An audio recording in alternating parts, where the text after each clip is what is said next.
Hello and welcome to Gin with Gwynne. I'm Oliver Gwynne, and this is where I give you my off-the-cuff and unrehearsed thoughts on marketing data and philosophy.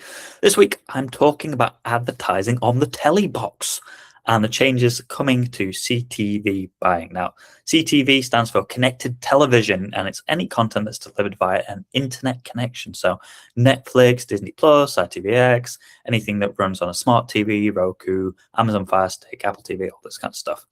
And it's where the majority of new TV ad investment is now focused. And it's changing. It's going away from programmatic towards direct automated buying, sort of like becoming a Google Ads kind of thing. So I had a few interesting points that I wanted to raise about this.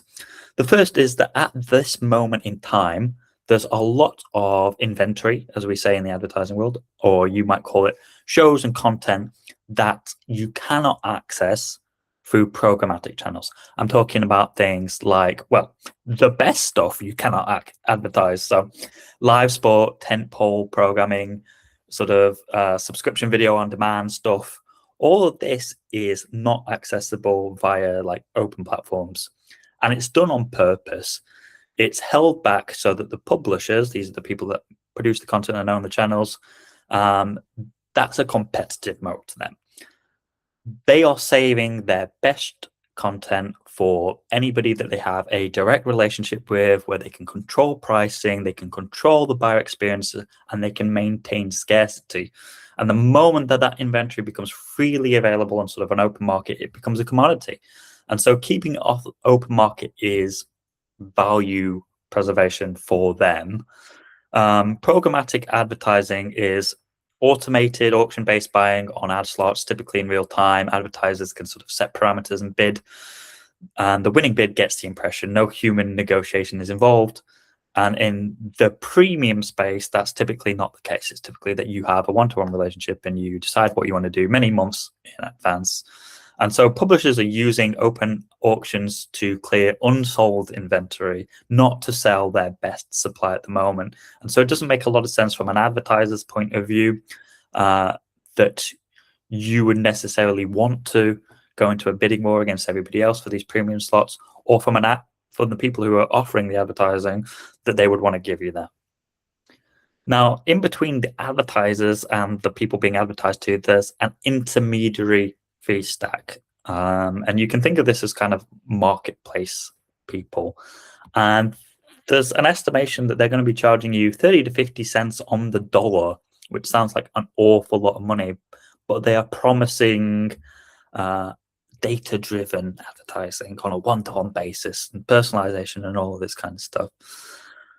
So what is the intermediary stack? What is it? It's a couple of things. It's DSP, which stands for Delicious Sausage Pieces. It stands for Demand Side Platform.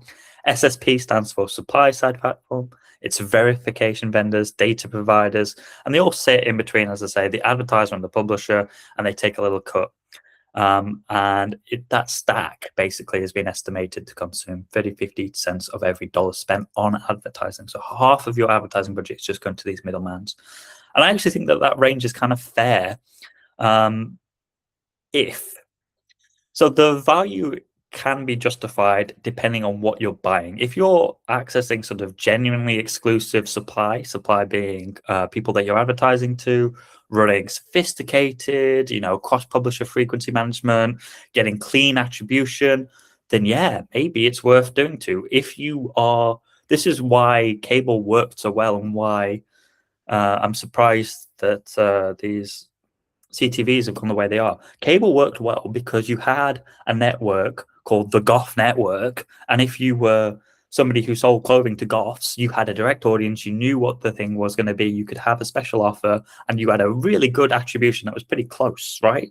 But at the moment, what we've got like Disney Plus, but also it includes a load of stuff from Hulu, and you can watch gangster films and The Godfather on Disney Plus. And so if you're advertising on there, it's a bit muddled where your content's going to be shown and all of this kind of stuff. And so you have a less direct relationship, and the same is true on Netflix. They're trying to pander to as wide an audience as ever. And so it becomes less clear if there was impact from what you were doing. And so these middle parties who are going to be involved, Open auctions at scale are won by the biggest wallets with the best data. So Amazon, P&G, major holding company groups. If automation can genuinely democratize access to premium supply, then the practical effect is that smaller advertisers get to participate in auction that they will constantly lose. And that's not a good outcome for them. It's not a good outcome for the advertiser. And so the DSPs pitching accessibility to mid-market buyers are just selling them a product that sounds better than it will perform, in my view.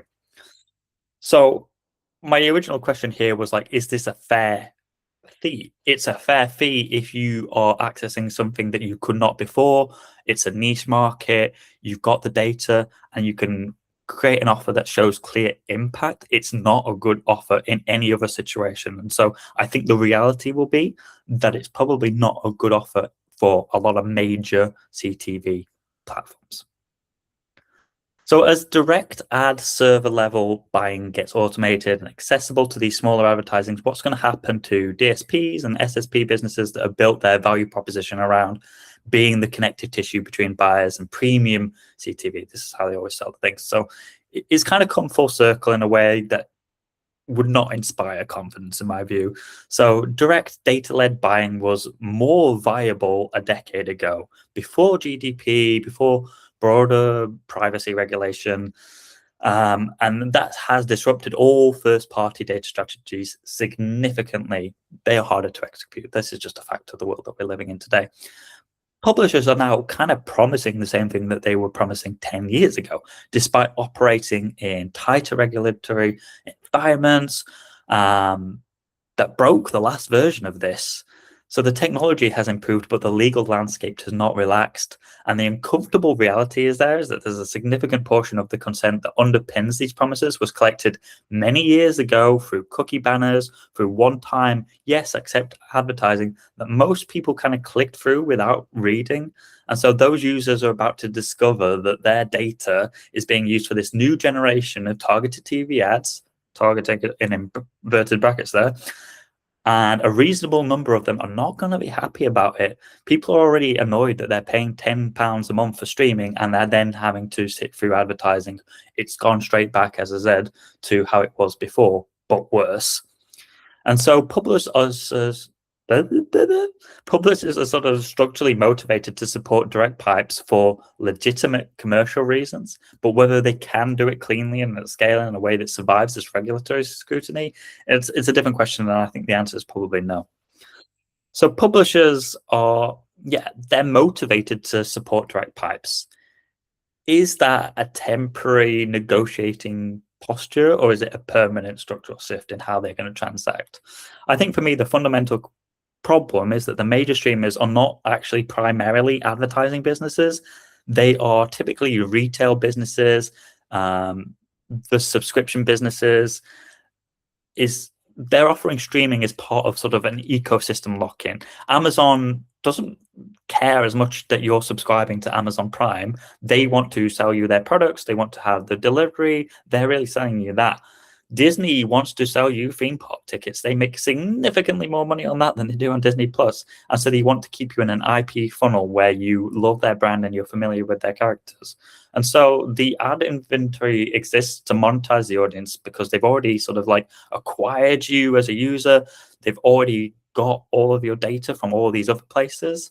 And they're not really leveraging it successfully today in terms of third-party advertisers because they're dipping their toe in the waters. And so the technology gap is going to make that worse.